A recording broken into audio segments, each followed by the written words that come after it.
Good things in life come to those who wait, or at least to those who search long enough to find them.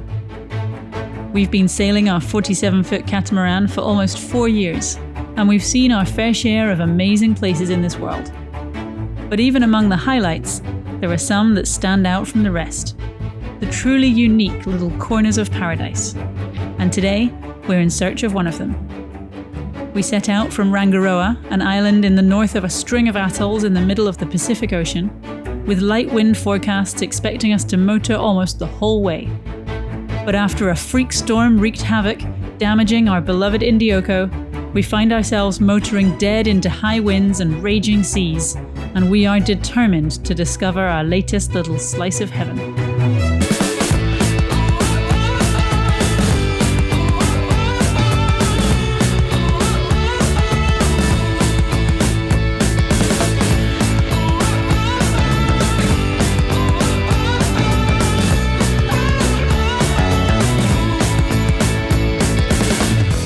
It is something of a washing machine today. I mean, the rain has subsided, the sun has come out slightly, which is nice, but these waves are still, I mean, we've had a couple that are definitely past the 5-meter mark, like proper troughs that we disappear in, you can't see the horizon or anything, and then you come launching out the other end. But yeah, if the catch is broadside on the side of the boat or on a slightly funny angle, it can be quite a big kind of rock and roll motion for a while. But I think it might be steadying out. I will point out, we did look at the weather forecast. I'll try and get a copy of it, because the weather forecast said it'd be like 5 knots for the whole of this passage, and maybe gusting to 12. And we've seen like 35 knots, gusting to 40. So, and that was across a couple of models as well, so I don't know what on earth we missed. How have you been coping? Yeah, I'm getting there. We've had 40 or 45 knots for the last little while. It has calmed down to 35 again now. Oh. Breezy. I don't know that the waves are calming down yet, but I think I'm definitely more confident in them.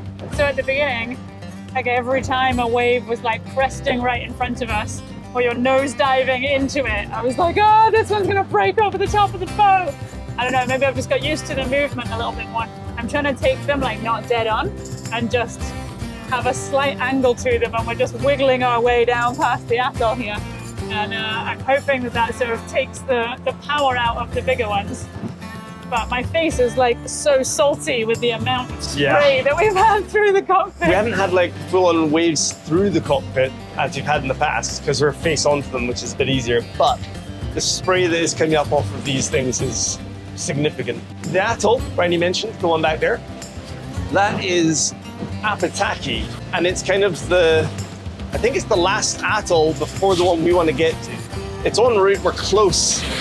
Unfortunately, it's not particularly good anchoring in there. It's quite deep and quite coral bomby, so we did think about that as maybe being a bailout plan, but instead we've decided we're just going to push on for now, hopefully get to the blind pass, and at that point all will be blissful. We just have to survive this first.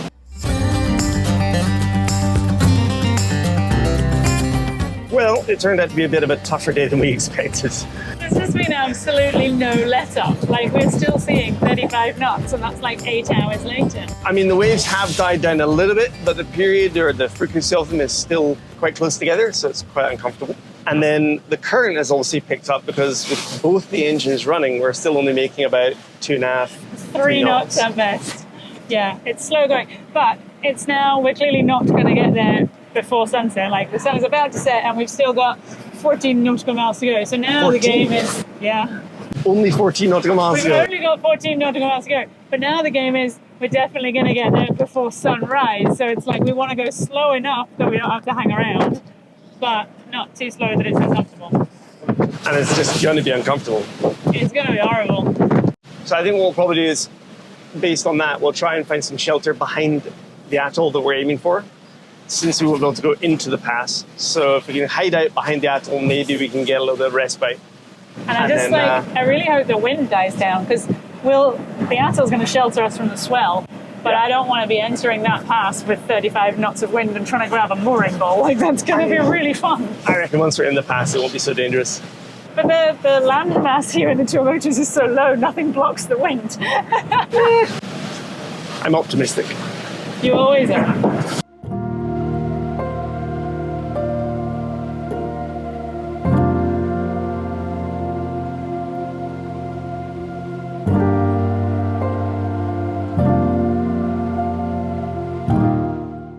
last night was about as horrendous as we all expected.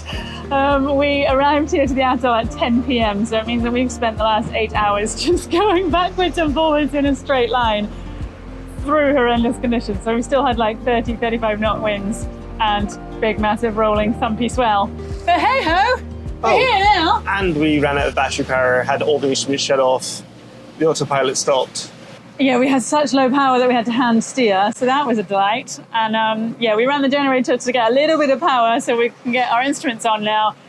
And now it's light enough that we can't really see anything useful, but we can see enough that we're just going to go in and stop because we're so tired.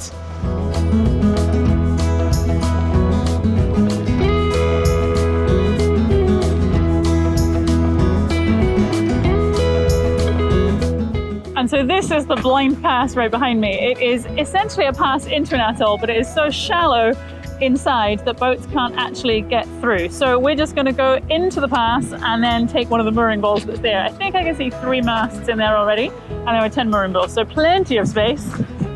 Oh, it feels so good to be arriving. So one of the reasons we had to hang around until dawn to come in, normally we time all these passes with the currents, so high tide, low tide.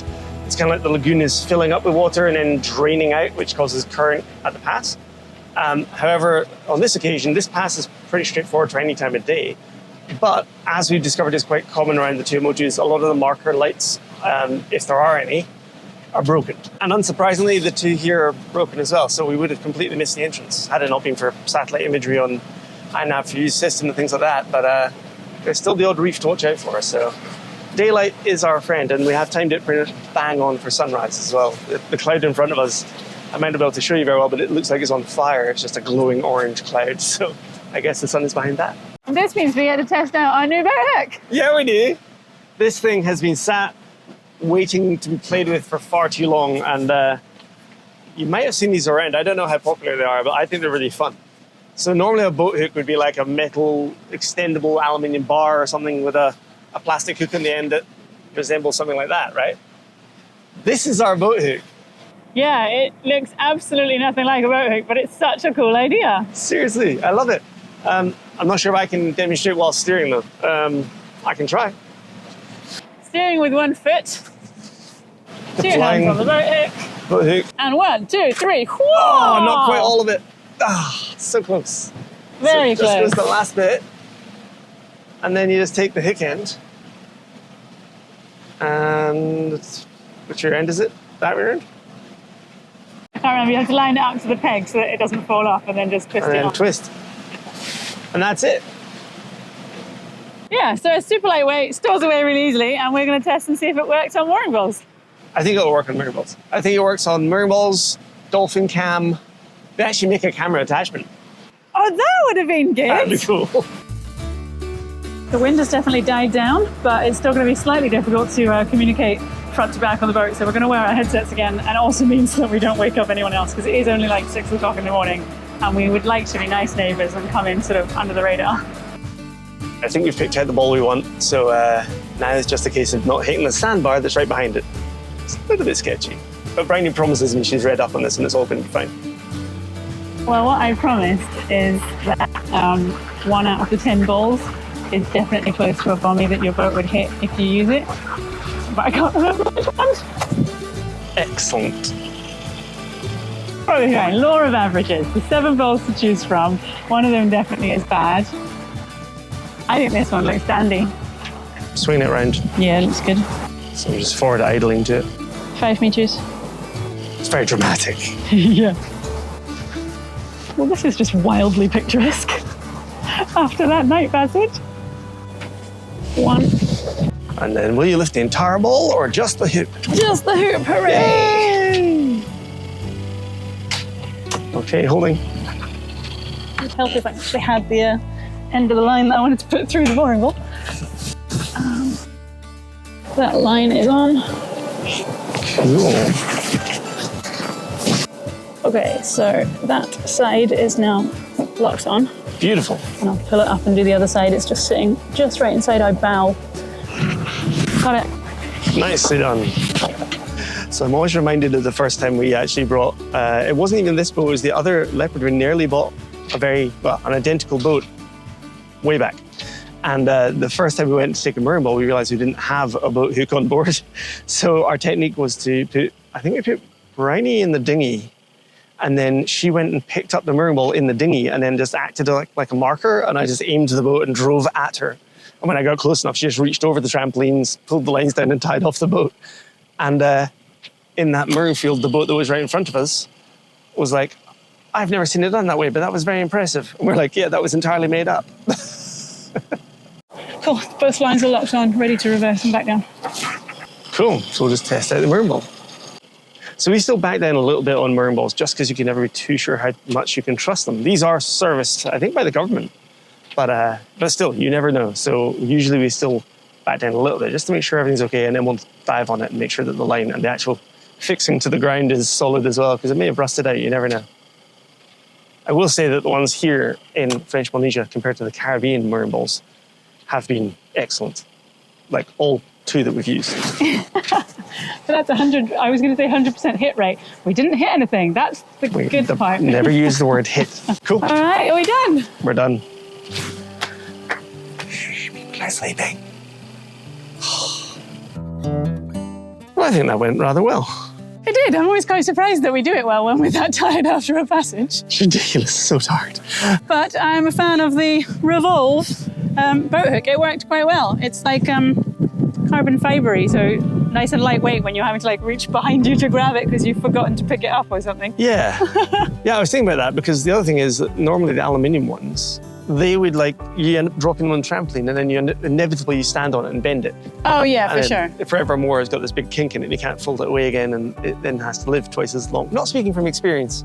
No, we would never do that. Definitely not. I do like the feature of reliving the 90s though. It's like, you know, the little bracelets that 9-year-olds used to wear that like snap onto your wrist. You're saying 9-year-olds as if you didn't have any. Oh no, I still had them when I was 13. This is a millennial shining through, I'm telling you. But like, it just rolls up and I'm not going to put it away because I want to have a go at snapping it. It's not just a boat hook, it's also a toy. Everything on a boat is a toy.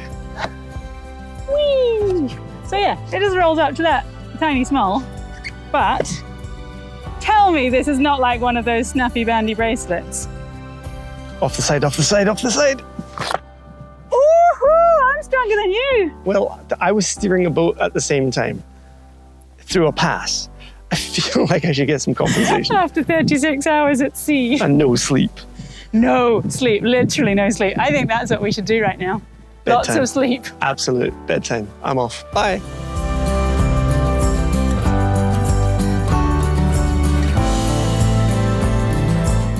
The weather has been so strange since we got here. Most of the time, the sun is shining, everything is calm and lovely, and the whole place looks absolutely beautiful.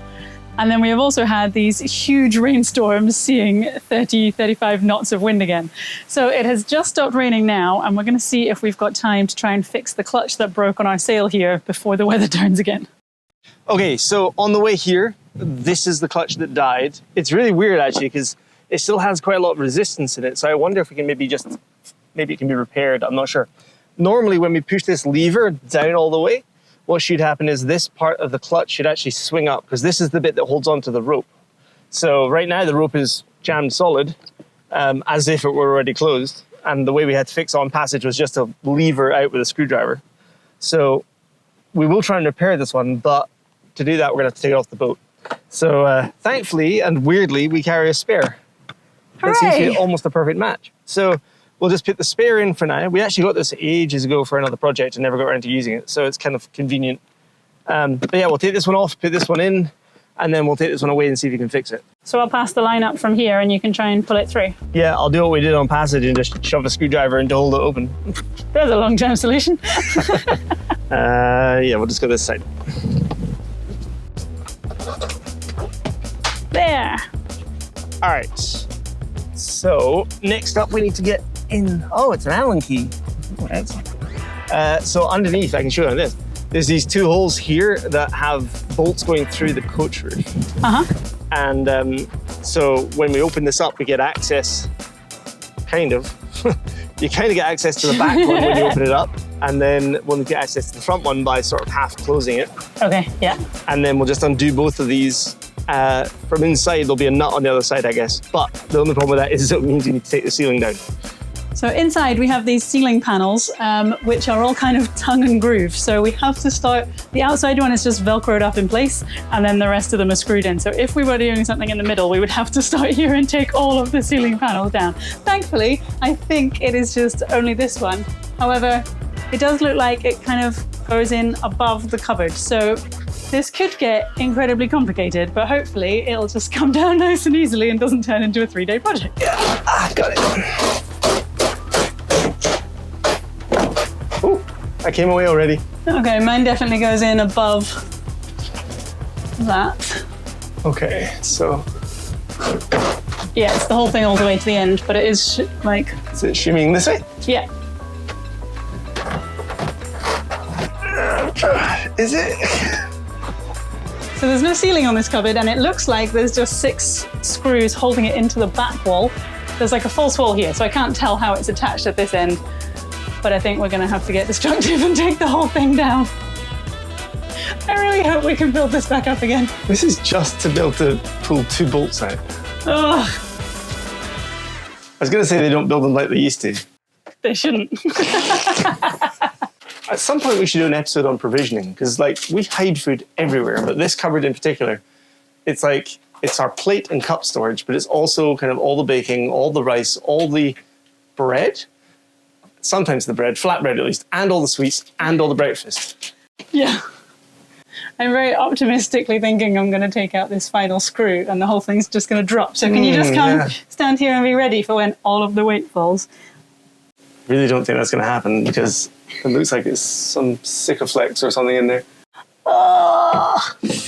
All right, holding it.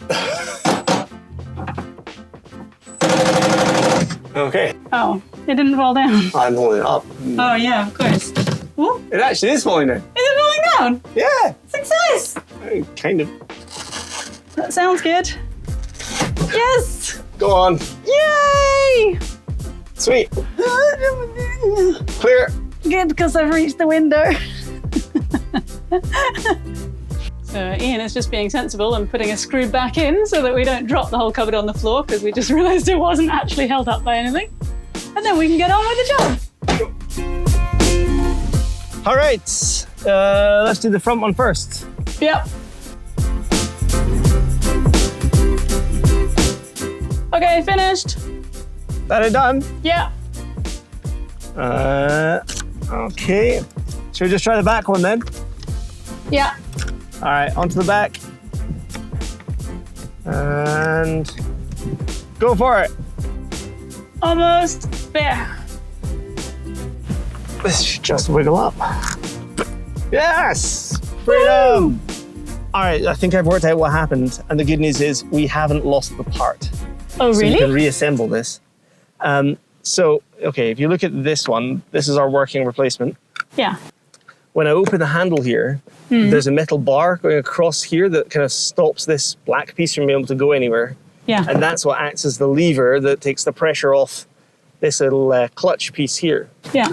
Okay, so that little metal bar is kind of integral to the design of the whole thing. On the one that we just removed, no metal bar. Oh, yeah. Which is bad news, which is why it wouldn't open when you were trying to do it in the big storm. However... Oh, I've just seen it underneath. One metal bar. It had fallen down inside the clutch. So we can technically put that back together and we can use it again. I think we'll make this our backup anyway. Yeah, because it clearly fell out for a reason. Well, I think I know why it fell out as well, but it's an issue that I'd been sort of ignoring for a while. So these are designed to be taken apart. There's these 4 Allen bolts here that go through and hold the whole thing like a sandwich. And they've been doing pretty well, except that one's been missing a nut for like a year. Which isn't ideal. Obviously, that's why this happened. So, you know, I should have done something about it. But at the same time, we haven't really had the ready access to parts. So we'll still switch it out, but it means that we've still sort of got a spare. Yeah, we've got a backup if it really comes to it. Okay, good. So that's perfect. This is advanced. This is absolutely not going to plan.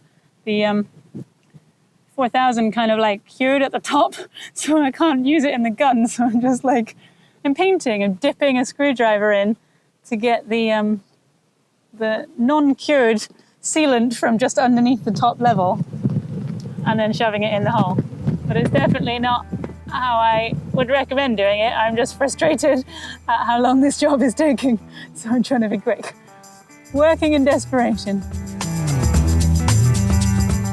All right, here we go, the moment of truth. Can we get these back in one piece? They're jumping out. Back one. Okay. Yeah. All right, good to go. Okay. So this is an old design of cam lock, as they're called, or clutches, as we call them quite often. This design is like two sets of teeth that dig into the rope. So in theory, over time, it can cause damage to the rope and ultimately shorten its lifespan. However, they have made a new version of this, and we only have one of those on board. We put that on for our furling line way back in the day. And instead of having two teeth that kind of swing together, they've actually just made it like a barrel of pieces of, like a tube of metal that twists slightly. And so there's 3 or 4 of those that kind of rock over, and that's what locks off the line to stop it slipping through. We don't have a lot of those, and they're very expensive. So of course we're going to work with the spares we have. Okay. Alrighty, moving to the front. Yep. Well, that didn't go too terribly in the end. And even better, the rain has held off, and I can't wait any longer. I need to jump in the water.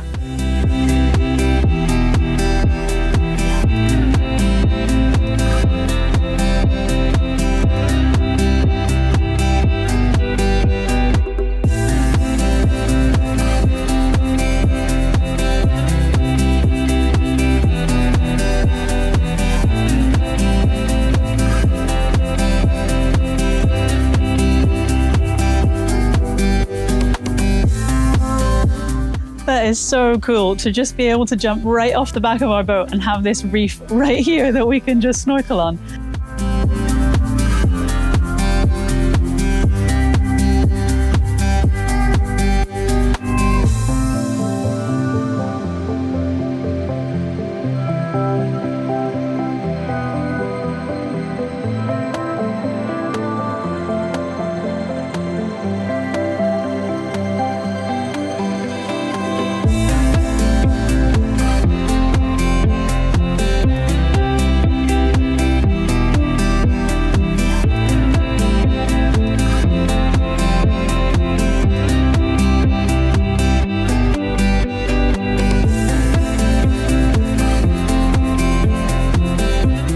There was maybe a current of like 1 knot or something, so we swam as far as we could and then just got to drift back in the deep a bit. But I did not expect there to be like 6 or 7 sharks just circling underneath Indy. That was so cool.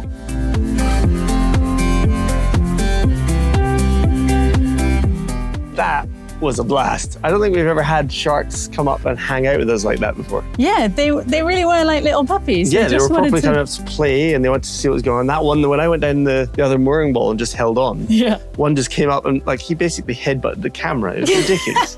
You've got a new friend. Exactly.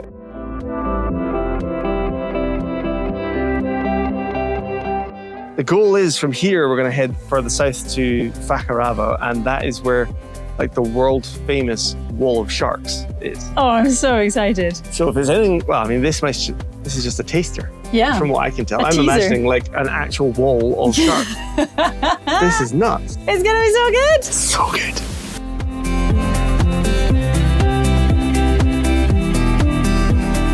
Don't drop the ceiling. Don't drop the ceiling. You're dropping the ceiling, Brandy. Ah!